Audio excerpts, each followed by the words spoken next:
This is the Ranger Report Podcast. News, insights, predictions, interviews, and information about the Texas Rangers from the major leagues to the minor leagues. And now, here are your hosts, Ben and CJ Berryman.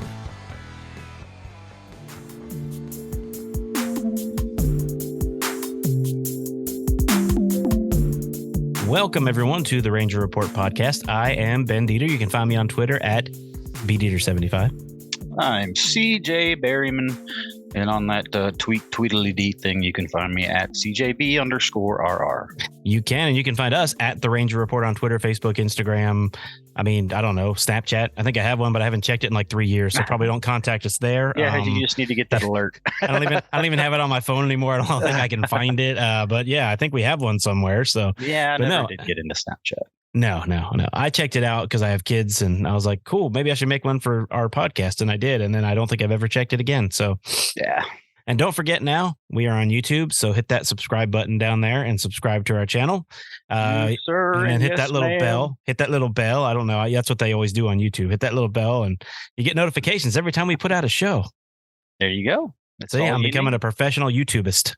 Mm-hmm. Who's the marketer now? Huh? That's right. I'm the marketer. No, but anyway, we are now on YouTube, and it's going pretty well so far. So thank you guys who have joined us on YouTube and watched. We appreciate it. We'll have lots of guests for you in the near future, but for now, we're just covering. There's so much news breaking. It's just me and CJ cracking it down. So we are looking forward to the next few months here as spring training gets ready to roll around. Yeah, there was a point during the regular season this past season that I kind of missed, Ben. We had so many guests on, we didn't talk we talked, but we didn't do a show together, just he and I, for what, a month and a half or something. It was a while. Yeah, it was a while. Ben, I miss you. Now I'm kind of getting tired of you, Ben. We're ready for well, that's why we need to get some guests back on. Yeah, because after a while, the people are like, all right, this is great, but talk to some other people, would you? Yeah. And Kane doesn't really count as a guest anymore. He's kind of a third co-host occasionally when he comes on. Yeah, he's a part-time Ranger Report co-host. Yeah, he is now. So he and so is Robin Hearn. Basically, she's a part-time co-host at this point. So Lady Ranger Report. Yep. Thank you guys. As has been the case all 2022, our numbers keep climbing. We keep getting listens and now watches, and we really do appreciate it. We love doing this. Again, you guys know it's not our career, our jobs. It was CJ's career, but it's not now. But it's our passion to talk about the Rangers, and you guys listening make it all worthwhile. Absolutely. Thank you so much. We can't thank you enough. And we did not imagine that we would be where we are at this moment as far as ratings and the stuff that we're able to put out, the content, the quality of it. Yeah. All that's thanks to you guys. And yeah, if you go back to the beginning of me and CJ at the beginning of 2021 and listen to some of those shows, man, we were like grasping for topics. Yeah. Remember when we did the top 10 minor league funny team names? Yeah. We did stuff like that to try to fill time, man. Yep. We really had to try. Now we don't. I mean, it's fun. Sometimes we don't. We just go into a show, and before it, we just kind of back and forth what we want to talk about, and we just go. It's nice. It's nice to have that camaraderie with you, and it's nice to know that we're going to have people putting their ears to it. So yeah, it was funny. Last week you had said before we got on the air, you were like, we got about 15 minutes worth of content. I was like, yeah, we went 34 minutes. So, yeah. We doubled what we thought we were going to do. And speaking of guests, this coming week, we're supposed to have Rangers Today beat writer Jeff Wilson on the podcast. So he is set to join us sometime midweek, and that'll be good. He just got back from the winter meeting, so it'll be fun to talk to him. Some inside info there from Jeff Afa. He's pretty much a Ranger Report regular as well. This would be the fourth or fifth time he's been on with us kindly. You could say that we are competitors in the podcast game, but we don't really look at it that way. The thing I love about podcasts, and we've talked about this with John and Jeff before, is we're not like competing during a time slot. Like people can listen to both of us all the time. So, I mean, I'll be honest, this morning I listened to their newest show on my way into town and back. I mean, I love it. Yeah, you become a fan of other podcasts. It's nice to be one of those. Yeah, it is. So anyway, but Jeff should join us. Excuse me, I still got COVID cough, man, from like 2 weeks ago. My mom's got it now. She's had it for About a week. Yeah, about a week, a little over a week now. COVID cough and no taste or smell. Just great stuff. Man, and that happened the first day you had it too. You texted me on Thanksgiving. I lost my taste. Yep. I was like, that's when I knew. Gosh. That's when I knew that's what I had. Anyway, yeah. So hey, but remember, I did a show with you guys with COVID, and I didn't even know I had it. It was the day before, wasn't it? Yeah, I sounded like a 80-year-old smoking lady on that show. Remember, I was like, "All right, guys, welcome." You sounded like Mac's mom on "It's Always Sunny in Philadelphia." Yeah, exactly like that. Or Emperor's New Groove, Yzma. Yeah. It sounded like Yzma. Kronk. Anyway, yeah. Oh, we're gonna get sued by Disney now because I said two names from a movie. Ruh-roh. I said something. Oh, go ahead. Go ahead. I was like, speaking of that, this is a Rangers podcast, so we should probably get started on that. Yeah, let's get going. Yeah. All right, so let's talk about starting pitching. The Rangers have made a slight upgrade to the rotation from last year. So as it stands right now, you've got Jacob deGrom, Andrew Heaney, who we'll talk about here in a moment, John Gray, Martin Perez. And what? Heaney. Sorry, there's no R in there. Andrew Heaney. I should know that since I've said it 50 times and there I got it wrong. John Gray, Martin Perez, Jake Odorizzi, and then they have Dunning, Cole Reagans, and Glenn Otto as the three after that. Now, obviously not known yet if Odorizzi is going to start or come out of the pen, but right now he's slated to start. Right now, yeah, but from the way they've positioned themselves, obviously the 2 years, I believe, is $25 million for Heaney. He's going to be in the rotation. He's a lefty. Yep. You'll probably stagger righties and lefties with deGrom starting the season at number one, then Perez, then Gray, then Heaney. It's perfect staggering. And Heaney last year coming off a really good season, although he didn't complete the season. Yeah, he pitched in 16 games, started 14. He was with the Dodgers and had an ERA. He was under 4. Yeah, 3.10. Yeah, he had a good ERA. Well, and strikeouts. He is a strikeout pitcher. He has averaged over a strikeout in career ERA of 4.38. So it's another veteran guy, another veteran arm. This will be his age 32 season. So you add a couple veterans in deGrom and Heaney, and you've already got veterans in John Gray, and Martin Perez, and then if you want to throw Odorizzi in there, that's fine. But it seems to me that it's lining up to where that fifth spot's still going to be wide open. They're not going to shut the door on what Dane Dunning's done the past couple of years. They're not shutting the door on Glenn Otto. They're not going to shut the door on guys like Cole Reagans too. Yep. So they're all going to be in there getting a shot. I mean, so. I that's what I believe. Anyway, we obviously haven't heard definitively, but kind of reading between the lines, it looks like that number 5 spot will be open for business. And of course, the big problem is our number 1, 2, and 3 starter for 2023 all had injury issues last year. deGrom, Heaney, and John Gray all had injury issues last year.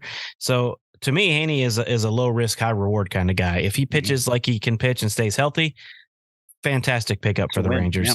And obviously, if deGrom stays healthy, that'll be the best signing of the offseason, most likely.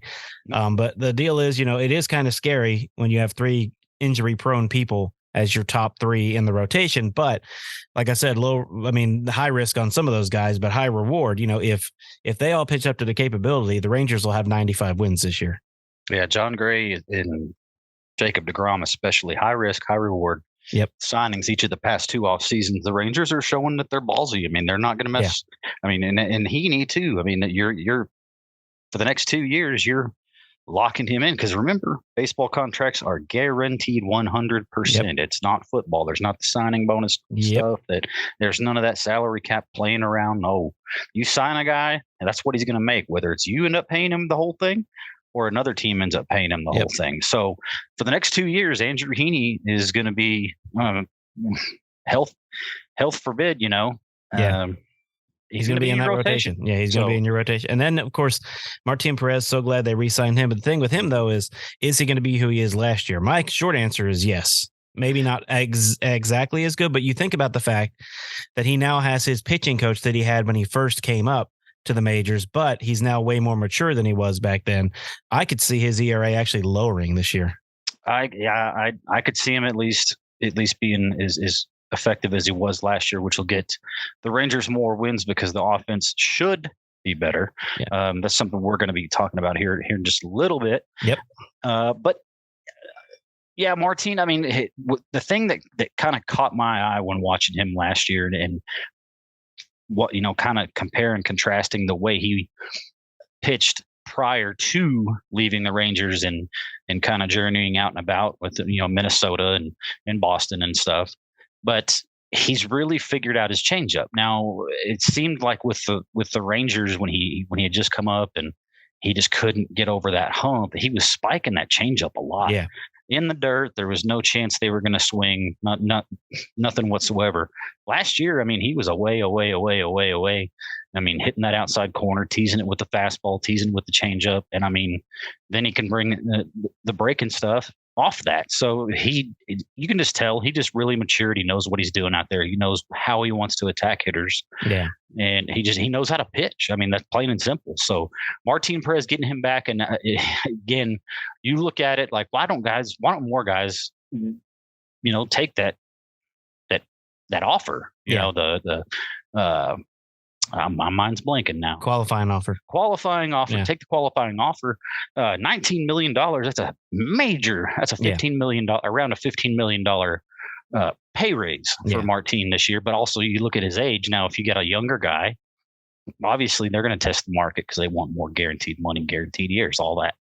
But Perez, obviously he's happy being back with the Rangers and happy with getting a $15 million raise. So yeah, I mean, I'd be good with that.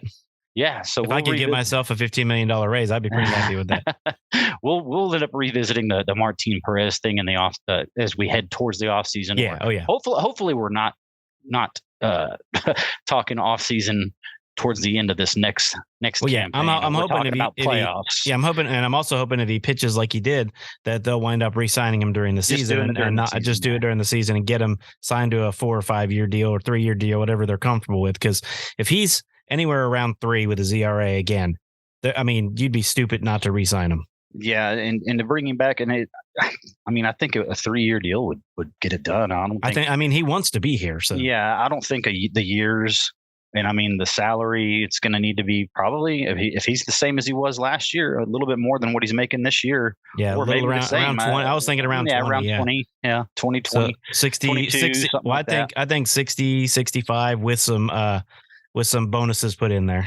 Yeah, 3 year extension. Yeah. With some bonuses thrown in there. If he hits his innings, that he gets a little bit more. Yeah, I think he would agree to that. Yeah, I do as well. And again, we just got to hope that everybody's healthy. But the Rangers have set them up too. I mean, the guys that are going to be battling for that 5th spot all pitched in the majors and had flashes. I mean, Dane Dunning got better, and he had the reins pulled off of him. No pitch count limit, no innings limit. And, I liked what I saw with him. He just reminds me of a Colby Lewis, a guy that's a 4 or 5, maybe a 3 in his best years, but he's going to go out there and he's going to get innings and he's going to be efficient. I'd say right now, I mean, if anybody's going to knock Odorizzi out of that number 5 spot, it would be Dane Dunning in my opinion. I would agree. Yeah, I would agree. And I think that you're going to see, I mean, and this, and everyone listening probably knows this too. You're not going to have the same 5 guys all year. Someone's going to get hurt. Someone's going to need a rest. Someone's going to have arm fatigue. So the Glenn Ottos and the Cole Reagans and the Dane Dunnings, if they don't get the starting position, are super important because they're going to need to come up and make starts at some point. Yeah. So it's not the end of the world for those guys because they don't end up winning that 5th spot for any of them. Maybe Odorizzi will think different, but I'd imagine he'd go to the bullpen after that. But with the Rangers, the way I look at it, with the Rangers not even having to pay very much of his salary this year since it was picked up by the Rays, I mean, I say his spot's not guaranteed on the roster. And he was a steal. I mean, he was a steal from the Rays. Yes. I mean, Nick Solak, and we paid, I think, around $2 million, and that's it. So that's a pretty good deal. Yeah. So it just left another door open, and you make a trade for a guy, and you hope it works out. You hope it works out both ways because you want other teams to be doing business with. Yeah, I'd love Nick Solak to succeed in Tampa. Yeah, I like him. He's a good guy, man. He just couldn't. He just couldn't put it together for long term with the Rangers, and hopefully the change of scenery will help him out. Yep. And actually, I think he's going back Yeah, that's where he came from. We got him from Tampa. Yeah, we got him from Tampa. So hopefully being back in the organization he started with, maybe he'll make him more comfortable and make him. I mean, like I said, he never played really bad for us. He just never got the consistency the Rangers were hoping out of him. Yeah, he'd go on slumps, and it was not just slumps at the plate. No. He's always been a good hitter. Yeah, it was the defensively. Fielding, man, at second base, he was slumps. I mean, I'm not saying I missed Rougned Odor. I was about to bring up the Rugi comparison. I was going to say he was about Rugi Odor, like whenever he was going through his hiccups. All right, one more thing before we move on. I want to talk about pitching. Is one more thing I think the Rangers need to get done that they haven't yet is re-signing Matt Moore. Oh yeah, that's I think he's under club control. I don't believe he is. I think he had an opt out and he took it to test the market. I will look into that. Yeah, we need to look that up because I think if he did opt out, I think he opted out. Then the Rangers do need to get that deal done because him and Brock Burke were the two best pitchers by a long shot in the bullpen last year. Oh yeah, and they're left-handed. I mean, and they didn't matter if they were facing lefties or righties. Well, it didn't matter what situation you put them in at either. Yeah. They both pitched in high leverage situations late. They pitched in earlier in the ball game, 5th, 6th, 7th inning, whatever. Well, and Burke was literally unbelievable. Like how good he was last year. Yeah, he went through a string of no runs. I don't remember how long it was, but it was long. He was as close to a sure thing when he came in there for a month or so as any pitcher that you've seen in the majors last year. Yeah, I mean, if you came in, it didn't matter if the bases were loaded. It didn't matter what was going on. He was getting guys out. Yep, he was certainly a pleasant surprise and a homegrown guy. Yep. So you'd love to see that, and so that's a big one going forward. Again, we mentioned on the last podcast, Dennis Santana was traded, and that one took us by surprise for sure. Yeah, but you still have Jonathan Hernandez, Leclerc, Barlow. Hopefully he comes back healthy. Well, and I believe some of those guys are going to be dealt somewhere else, and we'll bring in some new bullpen arms. Just a guess. Yeah, that's a possibility. And I mean, again, we've mentioned it a few times, and we're going to get a little bit more in depth on that because we just had the Rule 5 draft. Yep. But as we're going to transition to Rule 5, let's talk about one more thing I didn't mention to you off air, but I wanted to talk about is the Rangers DFA'd AJ Alexy to make room for Haney. Right. And that's now for people that don't understand. If you're DFA'd, anyone can pick you up. But if nobody does, then you can either elect to try free agency or you can get sent down to the minors. I'm assuming Alexi will probably just go ahead and take the assignment to Round Rock if nobody picks him up. Yeah, and he'll wait till that deadline to make that, so. Yeah, but I mean, we both like him. We think he has good stuff, but they had to DFA someone. He was probably not a bad choice, even though, I don't know who else they would have DFA'd that's on the 40-man. No, I mean, you're not DFAing Bubba. You're not DFAing Josh Smith. You're not DFAing Ezekiel Duran. I almost said Ezekiel Elliott. Ezekiel Duran. Cowboys didn't eke out a win against them. It wasn't pretty, but they won. Texans. But yeah, there's still gonna be some movement, I believe. And you do too. We talked about this before getting on it. Yep. They're not done, and it might not be in free agency. It might, if it is, it's probably a mid-level or shot in the dark type thing. You know what I mean? Guy coming back from really not playing a whole lot the past 1, 2, maybe even 3 years, that they give him some minor league innings or at bats, whatever the case may be, whatever position they go for, and see if they, see how they look. You never know. The Rangers do like those guys. Yeah, they do. And I think I just have a feeling that they're not done acquiring big talent. I think an outfield is going to be next on the list, or bullpen. Yeah. So yeah. Let's talk about the elephant in the room. Would you bring back Joey? No. He'll be cheap. No. I've seen it already. He's a Gold Glove outfielder. It's just can you put up with the strikeouts? The strikeouts, and I mean he swings at pitches in the zone and misses. That's the thing that worries me about him. Down the middle too. Yeah, he misses easy pitches, and that's what worries me about him. But I mean, he was the most comfortable here. You could probably get him for a 1-year pretty cheap deal. So I just wanted to throw that out there. Would you bring Joey back or not? for the right price? I'd say if it was a 1-year deal. I don't want to be tied to him. You know what I mean? I don't either. No, I don't either. So and that sucks. We loved Joey when he was here, but I still love Joey and wish him the best in the world. But but with the shift being gone, I'm wondering if he can get a batting average up closer to 250. Yeah. I mean, know. If you have Joey with 35 home runs, walking, 150 times a year with hitting 250, I would take that. But if he's going to hit 212 and strike out 400 times, then I don't really want that. I don't know. To me, I would say it easy, emphatic no. If he didn't also have some other intangibles like his defense. Yeah, because he's a Gold Glove outfielder. He's a Gold Glove outfielder. I mean, all that stuff, and he can play all 3 outfield positions. And he's a guy that when he gets hot, I mean, we saw the year he got traded, right before he got traded. Oh, he was tearing it up for the Rangers. 10 games, and he had 8 home runs or something like that. Yeah, and he was walking like twice a game. Yeah, he was getting intentionally walked, and it's he looked good. I don't know. It's just something I wanted to throw out there. There aren't a lot of outfielders out there, free agent wise. No. Now, again, they could make a trade. That's what I'm looking at. Yep. And I think eventually that's how they're going to get their left fielder. Yeah, they're going to have to. Yeah, I think it's going to, if they're going to get a name, it's going to have to be in a trade, and we're going to be saying goodbye to some players we don't want to say. Well, and I think young players. But I also think you'll see. I think if they do that, you also see Brad Miller DFA'd.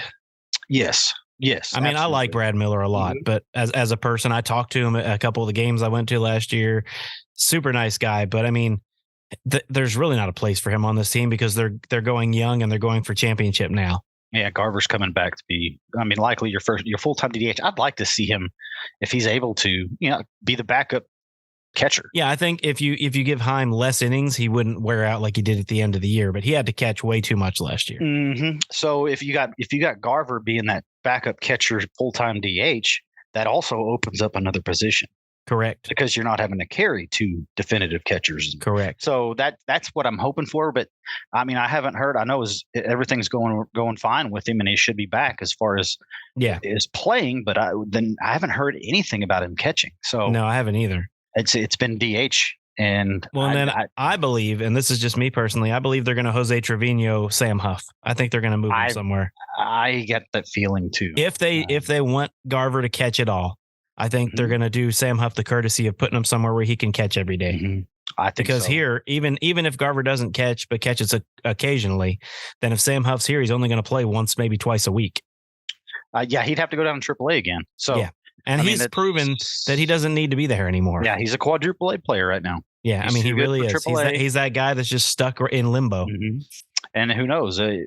Garver may not be able to catch, and Sam Huff tears it up, and he's able to spell Nathaniel Lowe here every now and then. And Nathaniel Lowe's solidified his spot at first base. Yep. So, yeah, there's really the options for Sam Huff they're just. Yeah, and he's a guy that I want to see because, I mean, I want to see him hit one of those monster home runs in a big game in the majors, man. Because he hit some in the minors that you were like, holy crap, man. The ones that are hitting the apartments out in left field at Frisco. Yeah. Oh, boy. Well, I saw him playing when I was in Round Rock, and he hit one that I mean, I was sitting in that thing and I was writing my story and I heard the noise and I looked up and I was like, I don't know. I mean, I knew who was up to bat and I was like, that's gone. Like I didn't even have to look up. Couldn't find the ball. I heard that crack. Not here. Heard that crack, and I was like, whoa. I mean, I think it went like 480 something. So it was ridiculous. Dude's got ridiculous power, and he's got a short swing too. He's got a short, compact swing. Yeah, not a big old Joey Gallo swing. No, it's a short. No, Joey looks like he's going to lose his shoes every time he swings. And he swings a super heavy bat. Yeah, and so it's just that's going to be an interesting thing to keep an eye on as well as what's going to happen here with Sam Huff. What's going to happen at that catcher spot because Jonah Heim was. Anybody could argue that he should have been in the All-Star game. Yeah, that came down to a Yankee versus a Ranger. Yankee versus a Ranger, and really. Both of them deserved it to me. I agree. And I'm not disappointed. I'm glad that it was Trevino since it wasn't Heim. Yeah. Even though it was a Yankee, Yeah, but it was Trevino, man. We love Trevino. Yeah, we love absolutely love Trevi. Yep. Absolutely. So I mean, we have one of his best friends on the show often, Taylor Hearn. So. Taylor Hearn, yeah. They go roping together apparently. right, let's shift gears again. I wanted to talk a little bit about the guys that were picked up in the Rule 5 draft. We hadn't talked about that yet. So I think you've got the list there, CJ. Yes, I'm going to save the one that hurt me the most, or hurt us the most for the last. So first off, we had this guy on the podcast. One of our first, actually, he was our first guest, I think. Mason? No, that was that. Oh no, Josh, yeah. Josh Stowers. Josh and Bubba were our first. Josh and Bubba were, they were they did a podcast with us, both of them at different times. No, it was at the same time. Remember, it was in. No, but they weren't together. Oh no, yeah, they traded off. Yeah, and Zach from Frisco got him on for us. So. Yep, and Josh Stowers, smart kid, had a 2020 season last year in the minors. Yep, got great speed. Defense is awesome. Average isn't there. No, but he's a guy that you can hide on a roster as a pinch runner. Yeah. And an occasional at bat, and his speed in the outfield for defensive replacement late in games, you could hide him at the end of a bench. Yeah, there's plenty of teams that could use a guy like that. I mean, the Rangers already have that with Eli White. And Bubba. So you got, Stowers was blocked. Stowers had nowhere to go in the Rangers organization. He played 2 full years in Frisco because, I mean, like you said, the batting average just wasn't there, and he had nowhere to go. Yep, he just was stuck. Yeah, and it's good for him. Like I said, I hope he makes it. Yeah, I don't know what's with the Dodgers and Rangers just trading off guys. They do like to do that, don't they? Trades or snagging a guy that's DFA'd or whatever. Yeah, we've done a lot of that between the two teams lately. All right, so we had Josh Stowers, and then Twins got Seth Nordland, 2017 13th rounder, and he pitched pretty well. Yeah, he did a decent job for the Rangers. He was kind of a swing man, I guess you could say. Yeah. And I thought he might. Well, I can't even say that. There was just too many names. There was too many guys left off that weren't protected. It was just a crunch of numbers. So Seth Nordland, he goes to Minnesota to the Twins. Then we have catcher Randy Florentino. He didn't get above high A. Yeah. Baltimore took him there, and let's face it, he's got a legit shot to stick there because Baltimore is in a complete rebuild. Yeah, and I mean, why not have a young guy up there? Especially if his defense, he has good defense. That's what I read about him. He's a good defensive catcher. His offense is still kind of lacking, but like I said, when you're rebuilding, you can let a guy take some lumps at the major league level if he can play defense, like the Rangers did with the Trevino and Jonah. 2 years ago. So absolutely. And good luck to him, and man, good luck to this last one. Yeah. Oh, one of our favorites to have on. One of our Ranger Report homeboys. It sucks for us, but we are super, super, super happy and proud of him. Mason Englert was taken by the Detroit Tigers in the Rule 5 draft. So he's got an opportunity with them also rebuilding to show not just the Tigers, but even if he doesn't make their roster, their 20, these guys have to make the 25-man roster on they have to stay on it for a full year. They have to stay on it for the full season. Yeah. So for those that kind of know about it or just don't know about it at all with the Rule 5 draft, if you select a guy in the Rule 5 draft, he has to break spring training on your 25-man roster, and he has to remain on the 25-man roster for the entirety of that upcoming season, or he reverts back to his old team. Yeah, well, they offer him back to the old team. I think it's $10,000 that the old team pays. Yeah, something like that. And if the team doesn't want him, then he becomes a free agent. Becomes a free agent. Yeah, but I think if he came up, if that happened, the Rangers would happily pay $10,000 to get him back. Oh yes, I'd be mad at them if they didn't. Yeah, I would be too.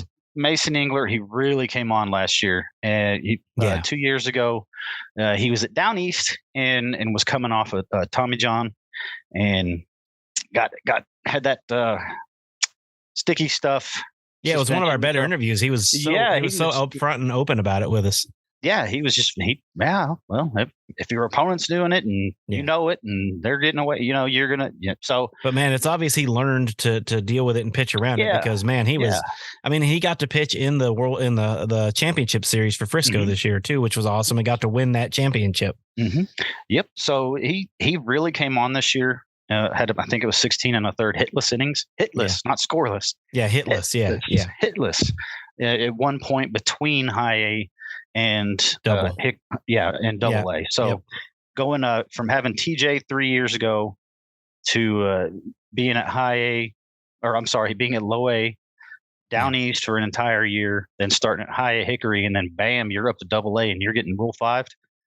Yeah. Happy, super happy for Mason. We are disappointed. I made sure I texted him. I said, well, sucks for us, but we're not going to be selfish. We're super proud of you, man, and go show the Tigers what we see here. So, or what we've seen here. So, good luck to Mason. And last year, I mean, it Hickory 3.57 ERA in 103 innings.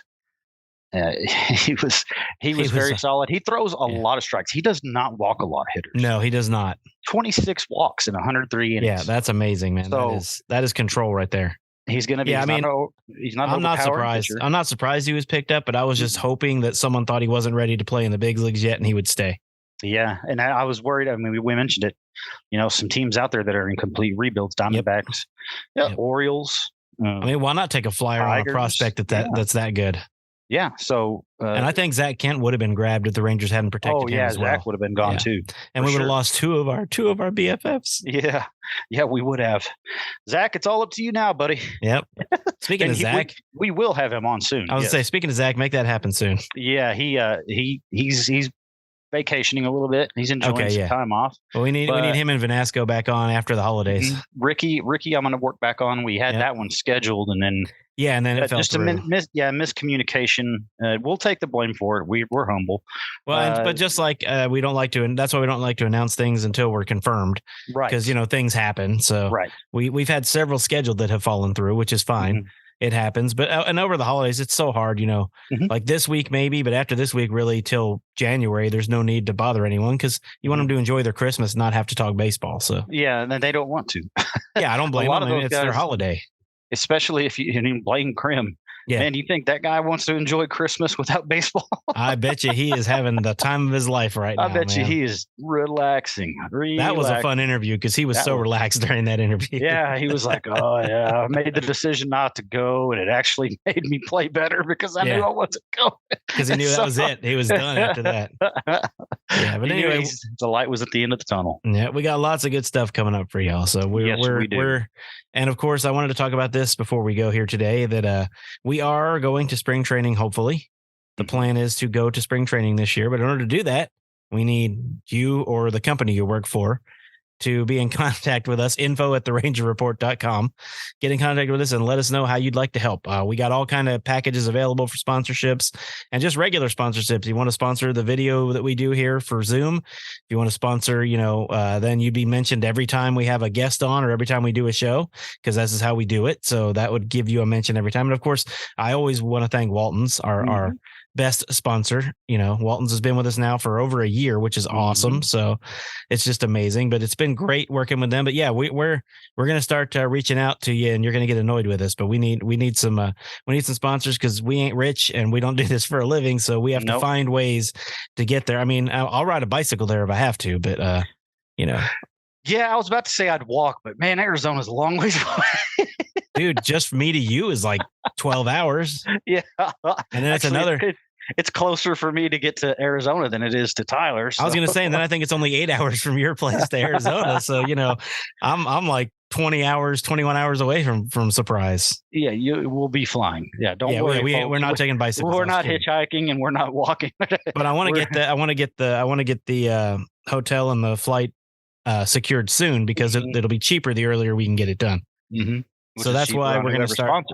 We're going to start bugging the heck out of you to get that help us get that done. So we are. Sir. I guess I can mention this now because I'm almost done. We are becoming an LLC. So the Ranger Report Media LLC it'll give us a little more legitimacy and help us with the press, media passes, and also just overall, it's better. I don't want to get all my money tied up and then something happened and I lose all my money. So if I make an LLC, then at least, if the Ranger Report crashes and burns, I can call it the Rangers Report, which is what everyone already thinks it is anyway, and just rebrand. Yeah, no, it's pretty cool to be able to say that we've been able to turn this into an LLC, because last January, man, I would not have said, we're just doing this for fun. We get 100 listens, in a month. Cool. No, that's been Oof.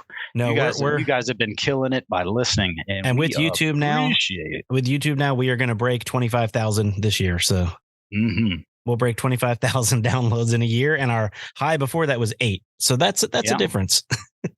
From 8 to 25 is a bit of a difference. Yep, big difference. And what'd you say, 1,000 on the last episode? Yeah, the last episode has over 1,000 already, thanks to the YouTube and the audio. So thank you guys for listening. Either way, whether you watch us or listen to us, we really do appreciate it. I mean, you guys, we say that a lot, but you guys don't realize, like, we do this because we love it and we want you to love it and enjoy it. So if you do, thank you so much. And again, subscribe and all that good stuff. Hey, we'll be putting out content through the holidays, as we always have. So if you're traveling during the holidays, you got something to listen to. Yep. All right. Us first, and then the Rangers Today baseball podcast. Yeah. They're second. They're second. Okay. Us first. I'll make sure and mention that to Jeff too when we have him on, that people need to listen to us first and then them. And of course, I bet his comment will be, save the best for last. He'll have something ready. Especially now that we put that out there. No, I when I was at Do It for Dirt, I told him, since you guys get so many listens, I think I'm going to run an ad on your podcast. He goes, that's fine, but it's going to cost you. Jeff, he's a funny Jeff was like, he said, it's going to cost double for you what I would charge anybody else. Him and John Moore, and two characters. There are two guys that we've gotten to know that I am so glad I've gotten to know. Both of them great guys, man. And Jeff works so hard with rangerstoday.com. Like, I write infrequently just because it's not my job, but he literally puts out content like every day. Good stuff. Every single day, multiple times.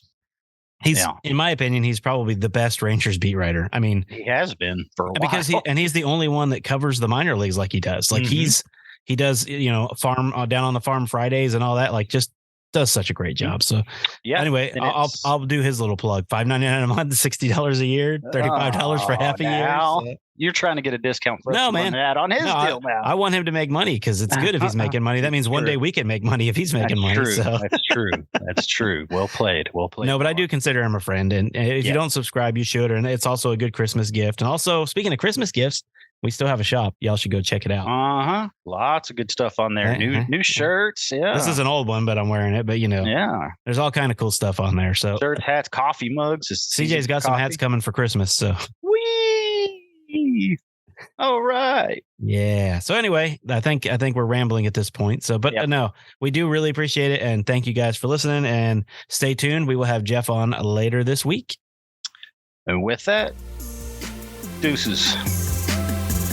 Thanks for listening to the Ranger Report podcast.